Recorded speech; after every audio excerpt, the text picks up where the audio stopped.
বন্ধুরা, অনেক ছেলে পেলে আছে মা থাকতে মাকে আমরা সম্মান করি না।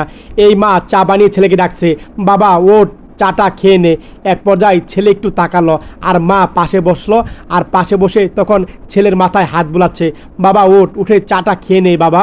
এক পর্যায়ে ছেলে কম্বল মুড়ি দিয়ে বলল, না মা যাও, এখন খাবো না, বিরক্ত করো না, যাও। আর বলল, বাবা জানা একটু বাজার করে নিয়া। আর যাও মা, পারবো না, আমি মোবাইল টিপছি, যাও।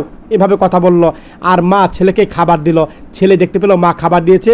মা তাকিয়ে রইল ছেলের দিকে। ছেলে এক হাতে মোবাইল আর খাবার খাচ্ছে।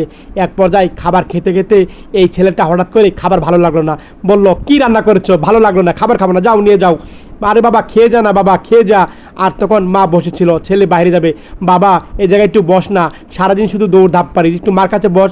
না মা কাজ আছে, পরে যাও যাও। এই কথা বলে দৌড়ে চলে গেল। আর মা মন খারাপ করলো। ছেলে এতক্ষণে কল্পনা দেখলো, মোবাইলে অ্যালার্ম বাজছে আর ঘুম ভাঙলো, ছেলে অফিসে যাবে।